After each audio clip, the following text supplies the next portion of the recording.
நண்பர்கள் அனைவரும் வணக்கம். நம்ம சேனலில் அனைவரும் பயன்பெறும் வகையில் பல பயனுள்ள தகவல் அப்படி பண்ணிருக்கோம். இந்த வீடியோவில் 29/4/2026 2026ஆம் ஆண்டு ஏப்ரல் மாதம் 29ஆம் தேதி சற்று முன் 5 மாத DA/DR அரியர்ஸ் வழங்குவது பற்றி 4 முக்கிய தகவல். என்ன வகையான தகவல்கள் வெளியிடப்பட்டுள்ளது? இதன் மூலமாக அரசு ஊழியர்களுடைய DA மற்றும் ஓய்வூதியதாரர்களுடைய DR 5 மாதங்களுக்கான அரியர்ஸ் வழங்குவது பற்றி என்ன வகையான அறிவிப்புகள், என்ன வகையான தகவல்கள் வெளியிடப்பட்டுள்ளது, எவ்வாறு இது கணக்கீடு செய்யப்பட்டு வழங்கப்படும் என்பது பற்றி முழு விவரங்கள் பார்க்கலாம். வீடியோக்குள்ளே போகிற முன்னாடி நம்ம சேனலை சப்ஸ்கிரைப் பண்ணாங்க, சப்ஸ்கிரைப் பண்ணுங்கள். சப்ஸ்கிரைப் பண்ணுங்க, பக்கத்தில் இருக்க பெல் பட்டனை ப்ரெஸ் பண்ணுங்கள். அப்போ தான் நம்ம அடுத்தபடி கூடிய எல்லா வீடியோ டைரெக்டாக கிடைக்கும்.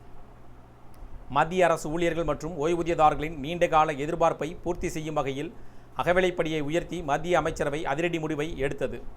இதன் மூலமாக மத்திய அரசு ஓய்வூதியர்களுடைய பென்ஷன் தொகை அதிகரிப்பது மட்டுமின்றி ஜனவரி முதல் ஏப்ரல் வரையிலான 4 மாதங்களுக்கான நிலுவைத் தொகையும் கிடைக்கும்.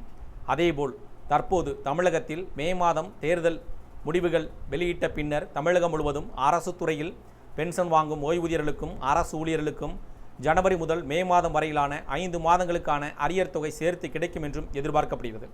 குறிப்பாக பார்த்திங்கன்னா மத்திய அரசு தங்களுக்கான அரசு ஊழியர்கள் மற்றும் ஓய்வூதியர்களுக்கான அகவிலைப்படியை அறிவித்த பின்னர் தமிழகத்திலும் அரசு ஊழியர்கள் மற்றும் ஓய்வூதியர்களுக்கான அகவிலைப்படி உயர்வை ஒரு சில நாட்களில் அறிவிக்கக்கூடிய நடைமுறை பின்பற்றப்பட்டு வருவதும் குறிப்பிடத்தக்கது. ஆனால் தற்போது தேர்தல் நடத்தியதின் காரணமாக தேர்தல் முடிவுகள் வெளியிட்ட பின்னர் இதற்கான அறிவிப்பு வெளியிடக்கூடும். அதாவது மே மாதம் இறுதியில் அல்லது மே மாதம் 2வது 3வது வாரத்தில் வெளியிடக்கூடும் என்று எதிர்பார்க்கப்படுகிறது. அவ்வாறு அறிவிக்கப்பட்ட பட்சத்தில் ஜனவரி முதல் மே மாதத்திற்கான 5 மாதங்களுக்கான அரியர் தொகை சேர்த்து கணக்கீடு செய்யப்பட்டு வழங்கப்படும். சனிக்கிழமை நடைபெற்ற அமைச்சரவை கூட்டத்தில் இதற்கான ஒப்புதல் வழங்கப்பட்டது. இந்த முடிவில் லட்சக்கணக்கான குடும்பங்கள் விலைவாசி உயர்விலிருந்து குறிப்பிடத்தக்க நிம்மதியை பெறும் என்றும் எதிர்பார்க்கப்படுகிறது. இந்த அறிவிப்பின் மூலம் குறிப்பாக ஓய்வூதியர்கள் பெரும் பயனடைவார்கள். விலைவாசி உயர்வால் ஏற்படும் கூடுதல் செலவுகளை சமாளிக்க அவர்களுக்கு வழங்கப்படும் அகவிலைப்படி நிவாரணம் தற்போது உயர்த்தப்பட்டுள்ளது. நிவாரணத் தொகை அதிகரிப்பு தற்போதைய அடிப்படை ஓய்வூதியத்தில் 58% இருந்த அகவிலை நிவாரணம் இப்போது 60% அதிகரிக்கப்பட்டுள்ளது. பொருளாதார பாதுகாப்பு அன்றாட அத்தியாவசிய பொருட்களின் விலை ஏறி வரும் சூழலில் இந்த 2% உயர்வு ஓய்வூதியதாரர்களின் கையில் கூடுதல் பணப்புழக்கத்தை உறுதி செய்யும். முன்தேதியிட்டு வழங்கப்படும். இந்த உயர்வு 2026ஆம் ஆண்டு ஜனவரி 1ஆம் தேதி முதல் கணக்கீடு செய்யப்பட்டு வழங்கப்படும் என்பதும் குறிப்பிடத்தக்கது. ஓய்வூதியதாரர்களுக்கு கடந்த மாதங்களுக்கான நிலுவைத் தொகை அரியர்ஸ் சேர்த்து ஓய்வூதியர்களுடைய வங்கிக் கணக்கில் வரவு வைக்கப்படும். மத்திய தகவல் மற்றும் ஒலிபரப்புத்துறை அமைச்சர்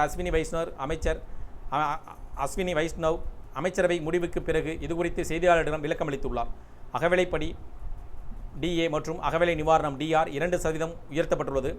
இதன் மூலம் ஒட்டுமொத்தமாக 50 லட்சம் அரசு ஊழியர்கள் மற்றும் 68 லட்சம் ஓய்வூதியதாரர்கள் நேரடியாக பயன்பெறுவார்கள். இந்த உயர்வின் மூலம் அரசுக்கு ஆண்டிற்கு 6,791 கோடி ரூபாய் கூடுதல் செலவு என்றும் மதிப்பிடப்பட்டுள்ளது.